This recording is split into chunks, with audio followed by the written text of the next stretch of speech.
the rate at which an organization can learn is pretty indicative of the rate at which it can be successful and win its respective markets. And so whether that's on the growth side of the business that I've done a lot of work, or the product side, being very clear about what the operating rhythm of the team looks like, that could really lead to increased learning velocity.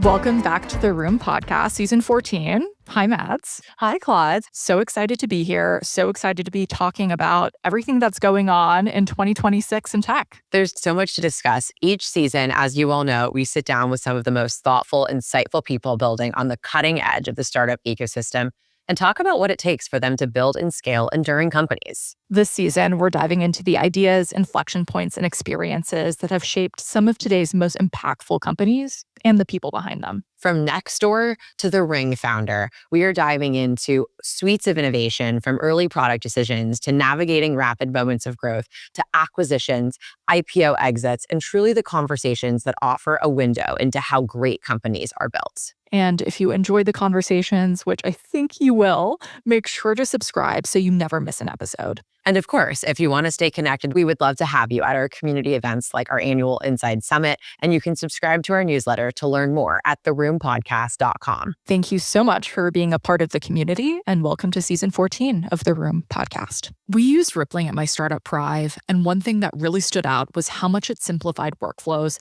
that are usually incredibly manual. With other tools, onboarding a new hire, setting up payroll, provisioning apps, and shipping a laptop can take weeks and completely disrupt your flow when you need it most.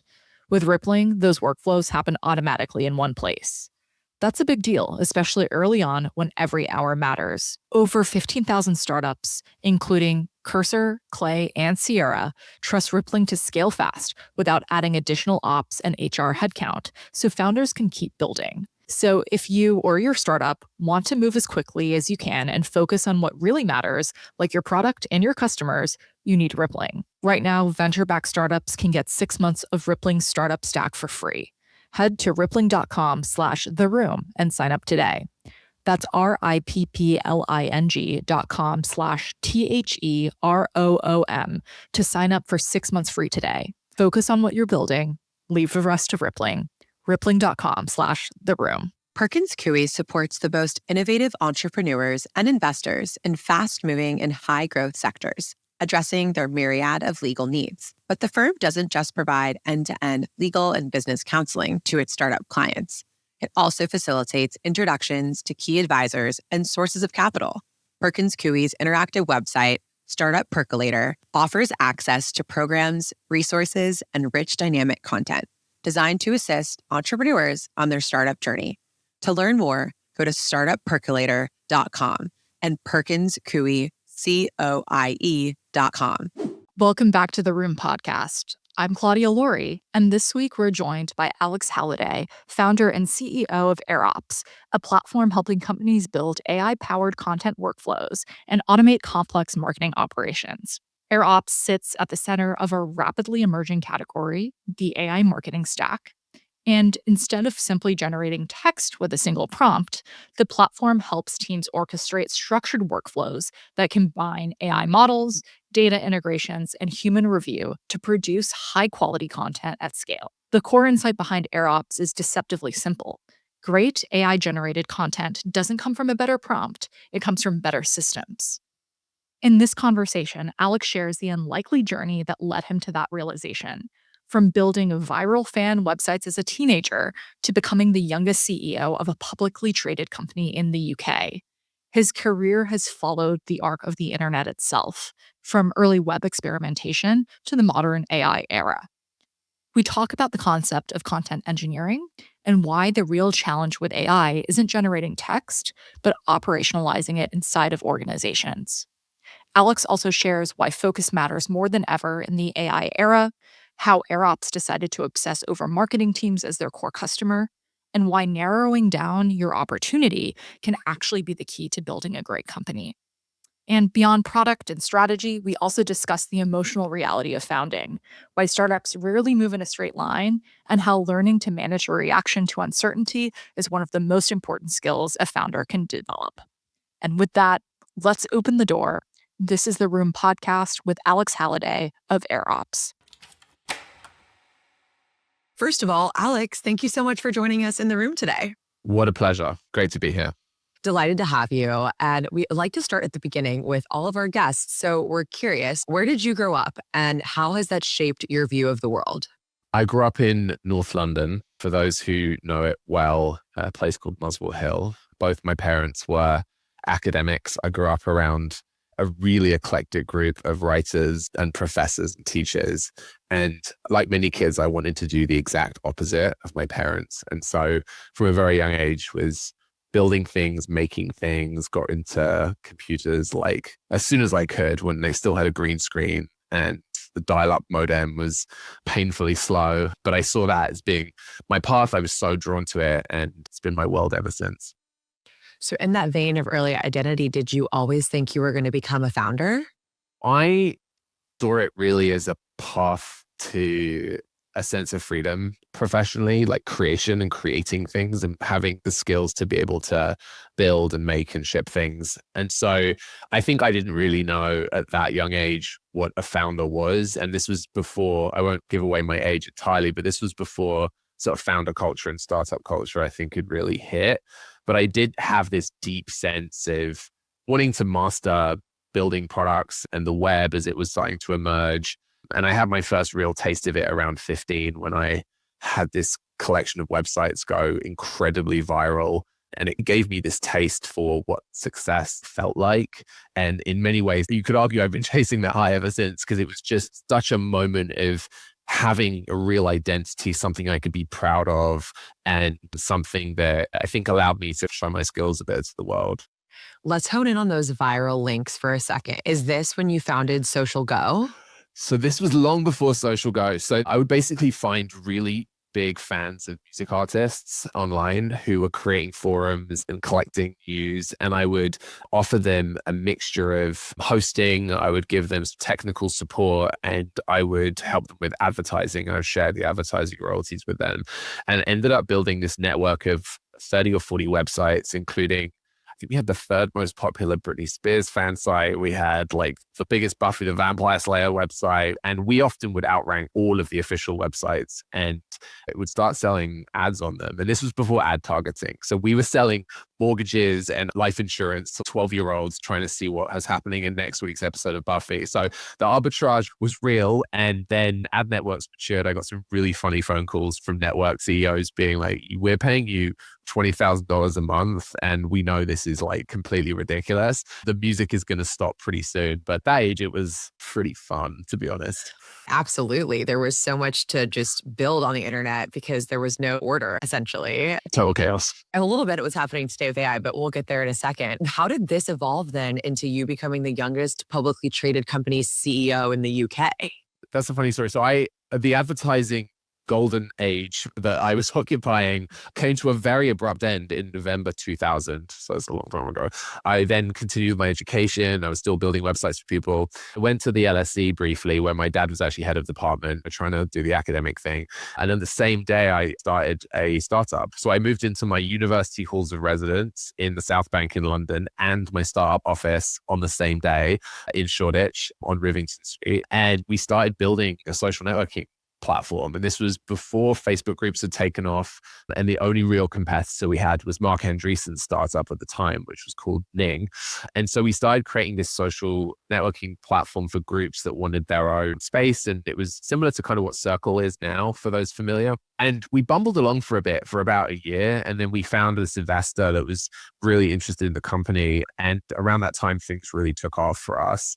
And part of the way we financed the business was we took over a shell company on the junior market in the UK. So I had this weird thing of being the youngest CEO of a publicly traded company, but it's not as it may first appear. But I did have to go to AGMs as like a 23-year-old with very spiky blonde hair that people were very upset about in the investor forums and answer all these questions about where social networking was going. It was really intense. And the problem for me as a founder at that point, I didn't have any of the basic playbooks of running a startup. I was stubbing my toe all over the place. I didn't know the things that we now have at our fingertips for company building, fundraising, team building. This just didn't really exist for me at that time. So it was harder than it should have been. but at the same time, it's a formative experience. SocialGo wasn't your only step at founding something. You founded another startup, then went and had pretty senior product roles at companies like Masterclass, Bungalow, and then forayed into becoming a venture partner. Peel back the layer a little bit around this arc and ultimately how that informed your decision to found a company again in 2022.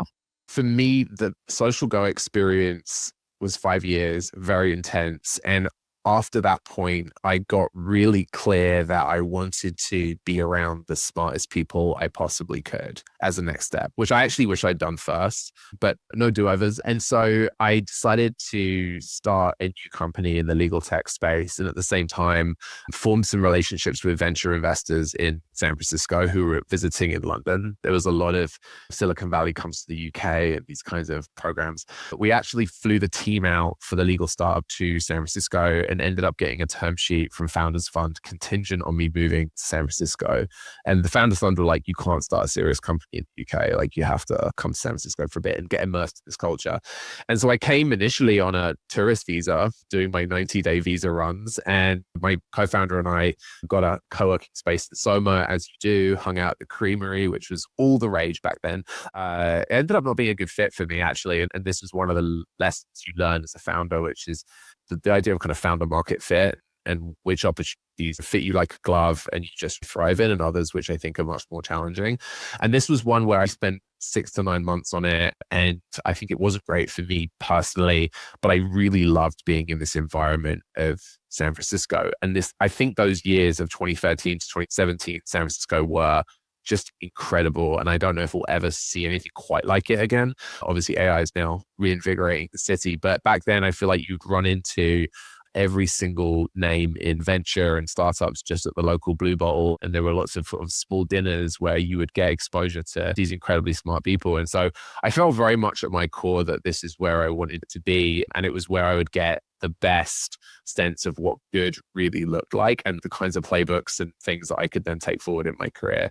So I remember speaking to Sam Altman and Lucky Groom, and they were talking about this company called Teespring, which was taking off. I think at that point, it was like $500 or $700 million of apparel through the Facebook feed, hypergrowth. And I went and met them in their office, which was this falling apart building with parrots flying around and a lot of patients from there were wards inside this building as well. So you had patients wandering around, parrots flying around, and then everybody was working on the floor with their laptops. And I remember walking in and just being like, this is so fun. I need to be here. So I took a job there. Did you work with Walker?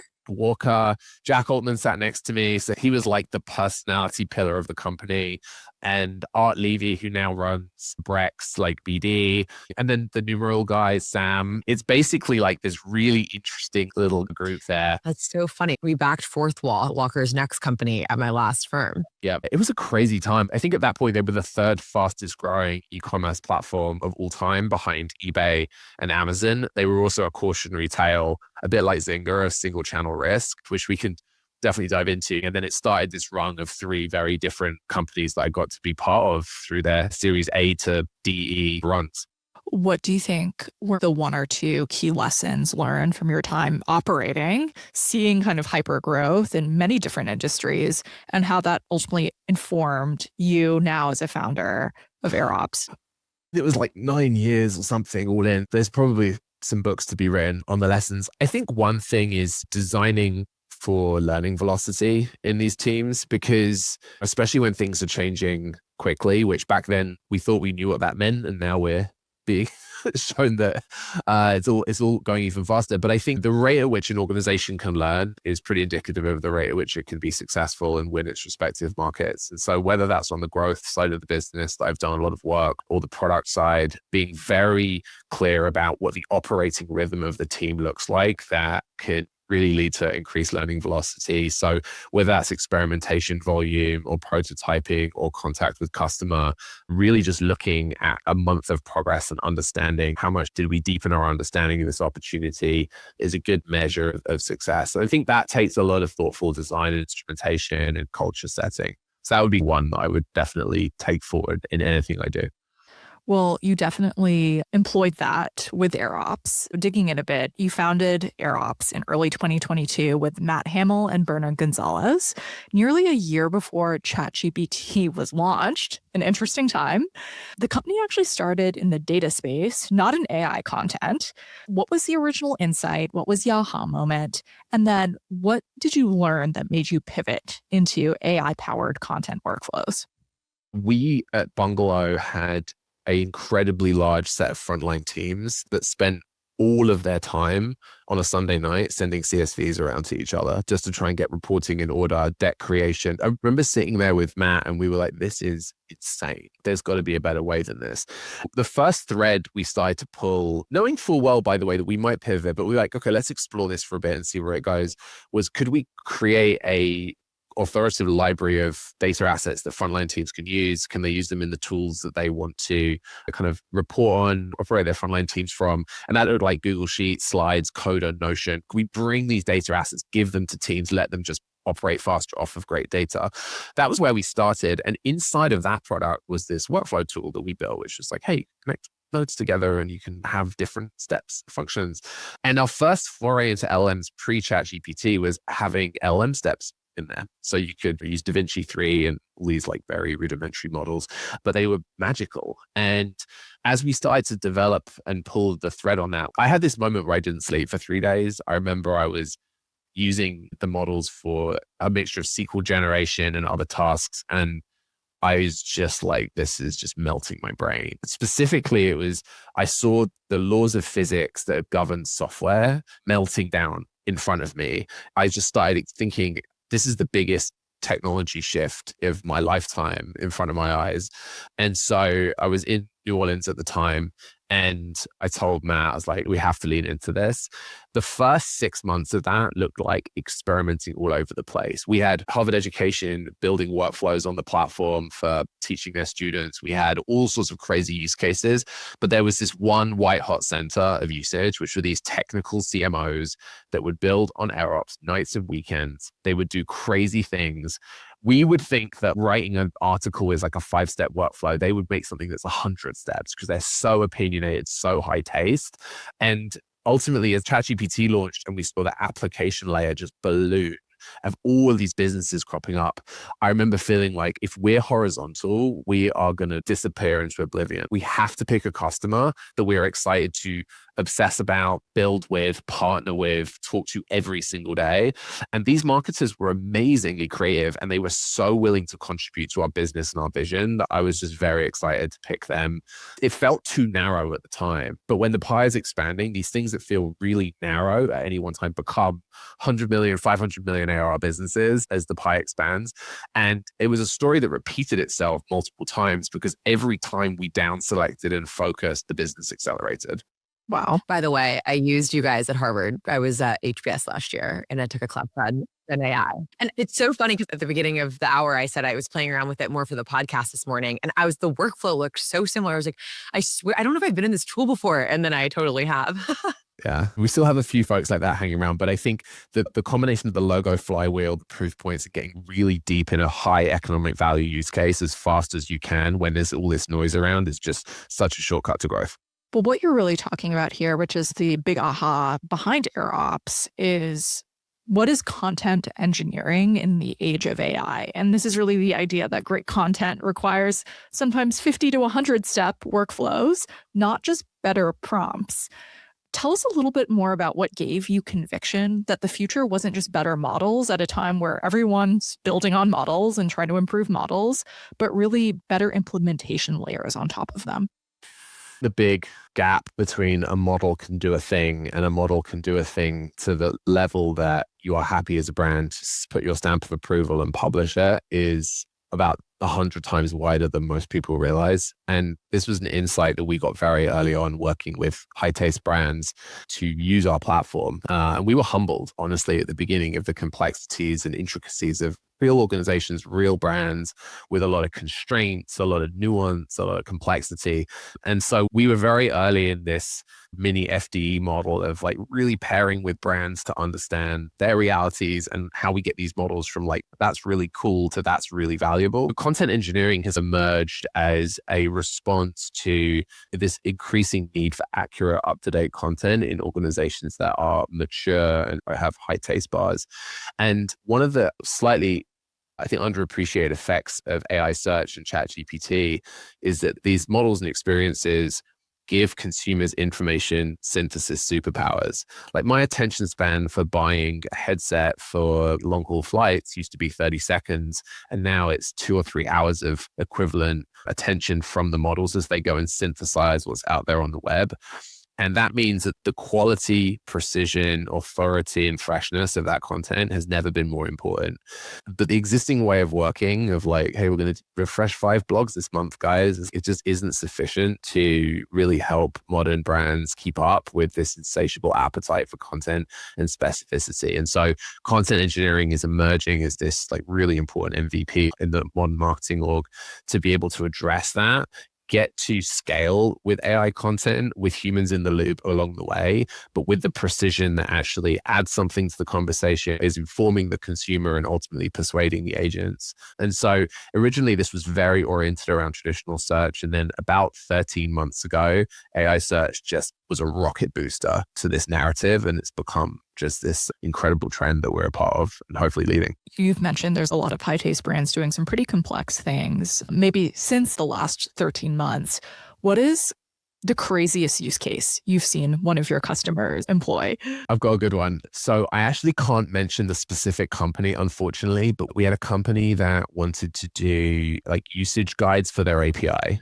And so they wanted to tell all of these stories about how to use their API for all of these things.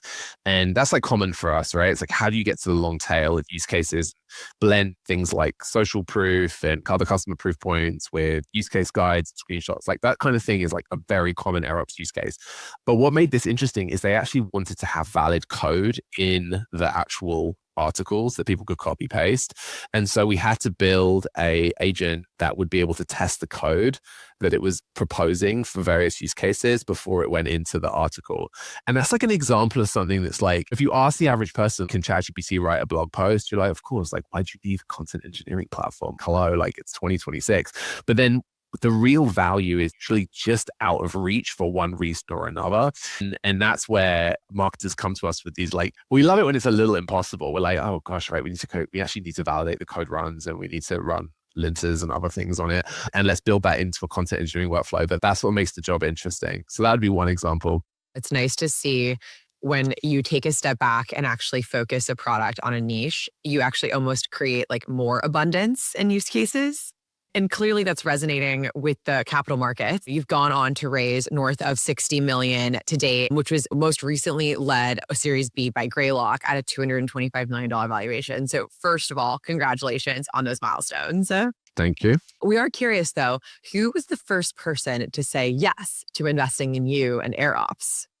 I would love to give props to all of our investors along the way, because the link between all of them is they got to conviction quite early in the process before the venture sort of blob caught up. I love that. Like independent thinking in your board members and people that can sit in a room without listening to the noise are really valuable as board members. And that's something I look for. The very first check came from Zach DeWitt at Wing. And if you're a founder thinking about raising money, I would talk to Zach all day long and recommend him. He and I worked together at Bungalow. He was a board observer and Wing was an investor. And so we had this wonderful overlap in a different subject matter, different business, but he'd get to see me operate and present at board meetings. I would get to see him wrestle with interesting business questions, and his intellect shone through. But actually, like Zach, I say this every single time. I say this at the Wing partner meetings. Zach is the person you call when you're having one of those days, because he is this ball of energy and enthusiasm, nuanced and precise. He's not delusional, but there is this like, sometimes a founder, you just need someone to tell you, reflect back the progress you've made, help you zoom out, reframe the challenge and set you on your way. And I love him for that. I think he's been amazing as we've gone through, several rounds with this business, and we couldn't have done it without him. But honestly, the check from Wing at the beginning was very quick. He ran a very quick high conviction process. I actually DM'd him on Twitter because I didn't have his number for some reason. And I think we had the seed check on the Monday afternoon. Wow. That is fast conviction, high taste, one might say, and really helpful just to paint that picture of also that partnership that you had early on and how that has pulled through as your subsequent rounds of financing. We were talking about a little bit, these processes can be opaque. And at the same time, the AI bubble or just AI excitement around the venture ecosystem has created a really interesting dynamic in fundraising today. Curious how you would think about advice for fundraising right now. This is actually related to the previous story. I don't believe in this thing of only talk to investors when you're raising at any stage. Actually, I've been given this advice by a lot of people I trust generally, but on this point, I disagree. Pretty much all of the investors, I think every single investor that we have added to the cap table, we've percolated the relationship a bit before. We've sowed the seeds of the strategy and the space, and we've given them things to think about. We've made asks of them as well and sort of battle tested their thinking. So I do think relationships, especially in the early stages, it's about the conviction they have in you as an operator, obviously. And I think it's so hard in a fast fundraising process as an investor to really have enough time to get a sense of you as a person and the space. So I think first piece of advice is just try and build relationships and make those relationships valuable for the investor before you've even started the fundraising process, which it looks like sharing interesting things, getting their takes on things, asking what they think about interesting topics. And then I think right now, the sort of software is being built in many cases at the speed of inference. And there's a lot of questions about where the value is going to lie at the application layer. But what remains the sort of enduring thing that you need to prove is that you have a deep understanding of the buyer, the real reality of that person. What are they facing in 2026 that you're going to be a solution for? How do you make it into their top one or two problems that they want to solve? Do you have relationships already that are representative of your buyer? Do you have people that are interested in the problem you're solving, even if you don't have a product yet? I get a lot of pitches and things sent to me, and some of them are we're imagining data analytics with LLMs, and it's this cool demo. And I'm yeah, but who is really going to be super motivated to go to bat for you with the CFO to go buy this? And early stage founders are whoa, that's so far down the line. But if you actually start with a real high value economic problem, obsess about it and become the person to go to for that, the software now and other elements of the process, I think, become a lot easier. And actually, this was a lesson I had to really learn. And my co-founder it took him 3 or 4 months to drill this into me, because I was we're going to build this platform and you can build anything on it. And he's okay, but what specifically are people going to want to do? Who is going to write $100,000 check for this platform and why? And I was no, you don't see the vision. But it was you have to kind of hit real commercial reality early right now to convince investors that you understand the problem deeply enough. You're building excitement in real buyers, and then obviously execution and building the company comes shortly after. Rippling is something I actually relied on when I was building my startup Prive, and I think it speaks to a broader truth about startups. Most people don't start companies because they love running payroll or managing HR and compliance, but somewhere between hiring your first employee and raising your next round, you end up deep in HR, IT, and operations, and it can really pull you away from building. What should be simple things, onboarding, payroll, setting up tools, start to take over your life. That's what Rippling was built to solve. Rippling is a unified platform that lets startups run HR, payroll, IT, and finance in one system from day one. Rippling's startup stack replaces disconnected tools that don't sync with a fully connected platform. So if you want to stay focused on your product and your customers, you need Rippling. Right now, venture-backed startups can get 6 months of Rippling's startup stack for free. Head to rippling.com/theroom and sign up today. That's rippling.com/THEROOM to sign up for 6 months free today. Focus on what you're building, leave the rest to Rippling. rippling.com/theroom. There's this interesting tension right now where, especially a lot of non-AI founders, when they go out to fundraise, they're being pushed to be what's the big vision? What's the $100 billion company? And then similarly, some founders that have that big vision often don't actually have those use cases that have a clear path getting to that first 10 million of ARR, 100 million of ARR. That's a very helpful sort of orientation for us. In that pursuit, We know that the founder journey is not always a straight line. We were talking earlier that it is often a slog, and sometimes you just have those days, as you were referring to earlier. Can you share a moment where something just was not working or did not go as planned?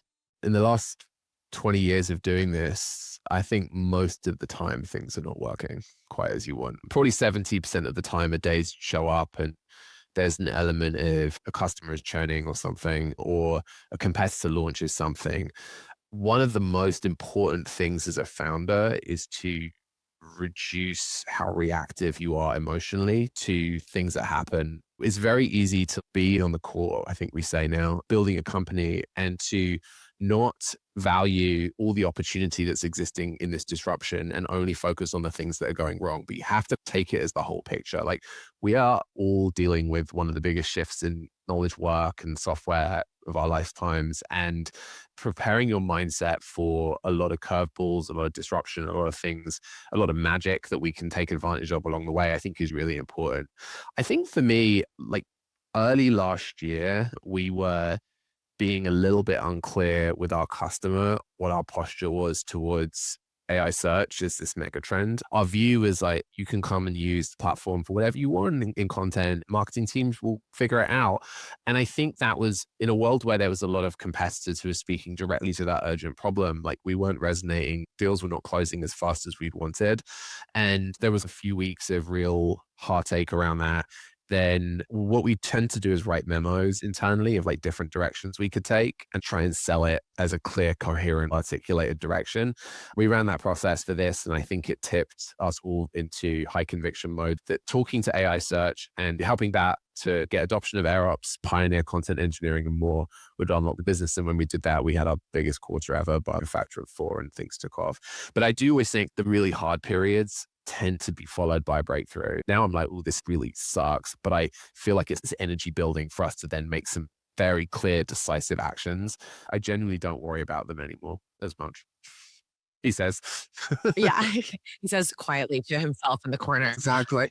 It's clear that something is working. You've scaled incredibly well over the last 4 years and have incredible brands and customers building on the platform. Companies like Ramp, Webflow, Chime, even Kayak. The marketing and SEO tool space has a few incumbents. We're curious how you've thought about going head to head against existing SEO platforms and in complement to many of the kind of more classic AI writing tools we've seen. We are really trying to talk to the marketers that have the big ideas and need a canvas to bring them to life. A lot of them have like a traditional analytics tool. Where they've really struggled is we have the data layer here for traditional search signals. We have all of our documents internally, but then how do we bring these big campaigns to life and strategies? How do we move from doing work across 7 or 8 tools to create those at work products we can push to actually being able to start to hand off more of this work to LLMs with precision, with human in the loop, with all these sort of boxes, important boxes checked. So I think we see ourselves as creating a new category, and one that I think is going to build up a lot of steam this year as this handoff to LLMs becomes more and more accelerated. Now, marketers are some of the most creative people in the world. They have big ideas, they have taste, they have a lot inside them, they have a lot of energy, and they need to push that into a tool that can capture that and bring it to life in AI. Like, they can't vibe market their way to a lot of their ideas coming to life. In our experience, having a platform and a team that can work with them to do that is where we really play. One thing about categories is that VCs love to talk in terms of category creation. And I find it a little bit amusing in a world where things are changing so quickly. And I understand they want an ordered view of the universe and something to talk about at their partner meeting. But I also think that like the category that we're in and we're creating is still unfurling itself, and definitely have our perspective on it, but it's anything but baked, despite what I think some people might think. Yeah, absolutely. No, you're leaning into this like entire shift in a workflow experience for the end user and playing around in the platform myself. I think I got initially a little bit overwhelmed even by just having to select a grid and having to select a workflow. I just didn't even know which was the right mode. But then I noticed you guys had a generative search bar where I could just type the flow that I wanted. So I used that instead. And I found that a lot more intuitive because now I've just started thinking in freeform text. And I do expect the computer, the AI to actually be able to help me. And a part of that is because I work at Fircell and I use V0 every day. So I'm just very familiar with a V0 style workflow. To that end, I'm curious what you're seeing in terms of trends at the end user level. Like what parts of the platform and the product experience is really taking off? How are you guys building into the either like technical level of your end user or lack thereof? In order to get LLMs to be as precise as our customer needed, we had to create this platform that almost felt like a developer tool. Unfortunately, maybe someone else has solved that problem. But for the last generation of models, it was like decompose the problem to really small testable pieces, allow marketers to build their workflow, have really good observability. Unfortunately, quite a high technical bar to build some of the more complex things. So we've had to really provide a lot of support and build things like Copilot that help with it. But I think the precision and the decomposition and the procedural nature of the current workflow product was incredibly successful. We spend a lot of time educating people on how to use it and teaching them some of these concepts. But for the existing product we have out there, I think the precision really hit. And then on the grid standpoint, collaboration, multi-party sign-off and approval becomes the bottleneck in a world where outputs are easier. And so us being able to like do diffs and versions and all the things that developers actually do, but bring them to marketing inside of the grid has also been incredibly important. And then we do a lot of work behind the scenes to do context engineering and import. So we can bring as much of the business context into the platform for these use cases and often prepare it for the use case. So social proof, call transcripts, the list goes on. So I think it's the context layer, it's multi-party approval, and then it's precision workflows. I do imagine that all three of those concepts will look wildly different in a few months. To be honest with you, we are in a different era right now, and it's one that we're excited to lean into, but there's a ton of very exciting things happening right now. How is your team staying nimble and adapting where we're actually shifting consumer queries away from the existing platforms, of course, like Google, into ChatGPT and other search experiences? Like, obviously, OpenAI isn't sharing exactly their roadmap with you. So maybe they are shaking your head a little bit. So we would love a sneak preview there. But you're enabling the end users. How are you helping them stay ahead of where search is going? We definitely have never sold like a push a button and we do all the work for you type solution. I think what we want to do is make sure we provide really good guidance on how to build systems that can deliver long-term growth that's sustainable. I think one of the great shifts from the world of SEO in the old days to, well, not the old days, I guess like 2 or 3 years ago, to this new world is I think the models are getting better and better at information synthesis and finding really novel, fresh context to then provide to users. And so we really see the kind of durable place to invest for brands being quality information gain content that's fresh, which is a lot. But it's basically like you got to get more stuff from inside the experts in your company and your systems out to the models so that consumers can understand your product and buy from you. We do a lot of work there. We're about to launch a product called Page 360, which shows you the entire picture of your pages, which pages are stale, which pages are nearly working, which pages ChatGPT is reading but not citing, all these slices of your content that really you should be going and improving. And then we're also doing a lot to provide best practice workflows for refresh and other things. And so we're trying to create as many of these primitives that marketing teams can build with, and we're trying to give them a data foundation that they can use to do really great work. And we invest a lot in research as well on the side. So we run research experiments constantly with customers to see what's really working. So all customers of AirOps get real evidence that we've collected that certain tactics work, FAQs, freshness signals, author bios. What's the actual lift that folks see from an AI search visibility standpoint when they're employed? We're all students of this moment, and we just try and provide as much information and education and knowledge sharing as possible to keep people ahead. Absolutely. And this is clear why you've previously said the value is going to accrue more so at the implementation layer than just at the model layer, because ultimately you're driving the business impact here through the applied approach. I'm curious then for the AirOps stack, how have you thought about what you want to own to be your points of differentiation, and where are other components that you are willing to not have to be like the core owner of innovation on? We can start at the bottom, which is proprietary inputs. Platforms need to have really high quality model ready inputs for these use cases. So we have a whole team working on that. There's a really cool roadmap of things. And that's a mixture of signal from the market, information we go collect or buy from the market of what's happening, how's consumer behavior changing, but also preparing context from inside the business ready for the models. So that context layer and that foundation for all of the workflows and agents is something we 100% want to continue owning. And then I think this is where the story changes a little bit. The best marketers are building their own apps. They're using MCP. They're working in Claude for Work. And I think we're going to embrace that. I'm really excited to see how people can build on our data and we can enable more precision governed access to data and almost like go live evals for brands that want to enable content creation across multiple platforms, but need context and guardrails to do so. That's our kind of AirOps everywhere piece. And then I think the other is, what does the ideal user experience for multi-team content creation look like? And I think that's one where we'll have some news soon, but I'm pretty excited. It's a very interesting, very creative time in software. And I think the brands that kind of shy away from that are going to be irrelevant. Okay, I'm kind of vibe podcasting with my next question because it wasn't a prepared one. But when agents are inside of AirOps in the future doing this on behalf of marketers, how are you deciding which other third-party platforms to then recommend inside of AirOps? If you need to be doing this type of optimization for your website and you could do so with another party through a partnership, how are you guys thinking about informing your recommendations to like an agentic experience? Yeah, I think there's lots of pieces to that, particularly as it pertains to like developer or pseudo developer tools, which I would include us in. We actually are starting a new partnerships motion to answer this question a little bit. We are working on like an MCP preferred vendors list. I think a lot of people want to bring their own MCPs into this as well. But I think the bit that needs to sit on top of a great MCP catalog is the right playbooks and reasoning chains to make the most out of them.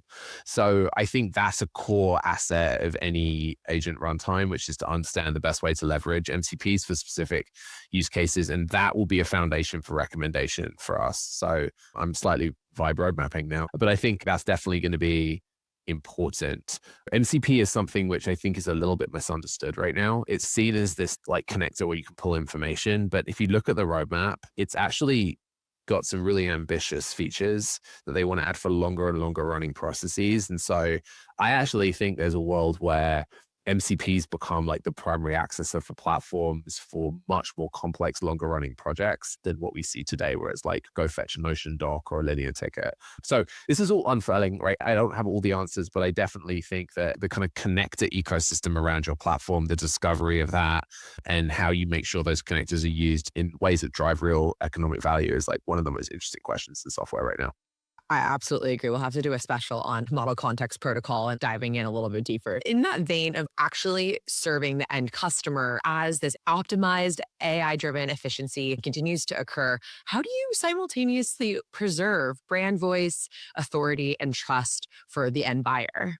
I think it's a great question. The really good marketing teams that we speak to are spending a lot of time on foundational context for the models right now. It's like one of the most important assets to have to drive precise acceleration.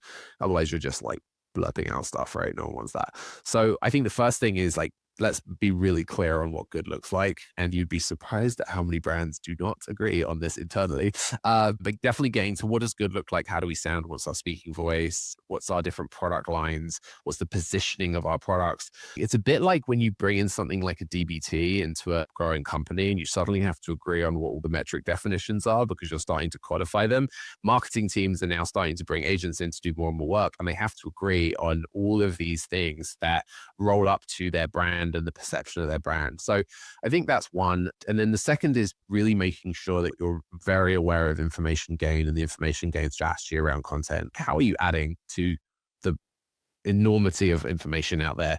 And that can look like internal data systems, internal experts, like client interviews, transcripts and other things. But like we spend 70% of our time on this topic with brands because you don't want to just recycle content. That's not a durable long-term strategy. And then I think the third pillar is as content goes live, really making sure you have good checks and balances and you have really clear rules and guardrails around what's going live. Every single one of our customers is spending time on review and editing and feedback. But what you're doing is you're pushing humans to the top of their license and you're stripping out everything below. So, we're not taking this human input time to zero, but we're trying to focus on where they can add value and actually, in many cases, create better outcomes than they would if it was all handwritten. We spent a lot of time today talking about the founding story of AirOps, your founding story as a founder, as well as some of the nuts and bolts of what AirOps is doing in this new world that we're living in. So as we look to the last few minutes of our time together, I'd love to ask, what's next for AirOps? So many things. We had a great year last year. I think we went from 2 to 13.5 million in ARR. And obviously for me, that's awesome just to watch the team achieve that and be part of it. And then big plans for this year. Certainly European expansion is one. My mum will be happy. I'll be in London more. I think thinking about new markets, new verticals for us, there's a lot happening with agentic commerce right now. And we've not done a ton on that specifically. There are some adjacent opportunities. They're a bit more in the weeds. I think are very good for us to think about because just for context, 70% of AirOps world is sort of more B2B. So that would be a great shift. And then from a platform and technology standpoint, I think we're in like the golden age of software and creativity around software. And I think we want to lean into that in a big way, even if it means disrupting ourselves a bit. When I think about companies right now and investing, the ability for teams to meet the moment as things shift quickly is a key thing to look for. And so we're trying to build a culture here where it's really embracing things that are happening in the market that are real unlocks for our customer, even if sometimes that means certain things that we were helping them with yesterday, we're no longer the best place to help them with. You've got to embrace it. And so that will look like the platform really changing in the next sort of 6 months and us being able to really make sure that AirOps is playing an important role in marketers getting the most out of these models and transforming how they work and how they construct their teams. We'll be staying tuned for all of those exciting changes, but maybe more on a personal level. How are you thinking about growth as a founder and CEO, especially now on your fourth company? Yeah, I think everybody is on a pretty aggressive ramp. The slope has to be high now. I get a lot of feedback from my co-founder on wasting time on things that aren't high leverage. It is really hard sometimes not to dive into something, but I'm trying to get better on that front. Building the right support network around me. So we just had a new chief of staff join called Lauren, who is just insanely good and is getting me in to shape on lots of fronts, and that's appreciated. We also just did a big leadership survey called Leadership Circle, which was feedback on how we're showing up, how we're perceived as leaders. It's not a performance review. It's much more for the leader individually. And mine was like so interesting to read. I went through it on Friday, and it's just one example of trying to get more information on the reality of me as a CEO right now. How are people feeling? Where am I doing a good job? Where am I not? This is the challenge of a lifetime to like keep up with this and continue to do better quarter over quarter, communicate more clearly, make sure that people that join have information they need to do their job well.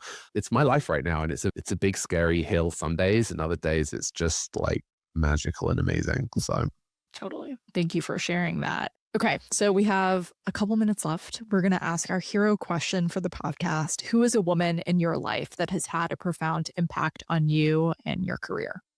On the first day that I moved into my startup office in Shoreditch when I was 21, I moved in with my co-founder. Her name was Catherine, and she was a high taste print designer, actually. She was like a just amazing designer, but she really had incredible taste and high standards and was just wise on so many fronts personally.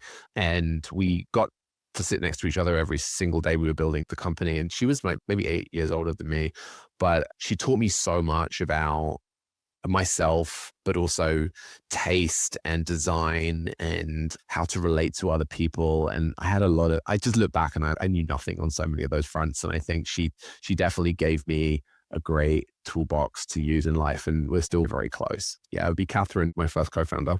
We'll have to tag her once this episode is released. And Alex, thank you so much for joining us on The Room today. This was incredible and super interesting. Such a joy. I love this. This is a real pleasure. Thank you so much for joining us at The Room podcast. If you want more from The Room every week, subscribe to our newsletter at theroompodcast.com/newsletter. We'll be back next week with a new episode and inspirational guest Tuesday, 10 a.m. Eastern, 7 a.m. Pacific. See you in the room. We used Rippling at my startup Prive, and one thing that really stood out was how much it simplified workflows that are usually incredibly manual. With other tools, onboarding a new hire, setting up payroll, provisioning apps, and shipping a laptop can take weeks and completely disrupt your flow when you need it most. With Rippling, those workflows happen automatically in one place.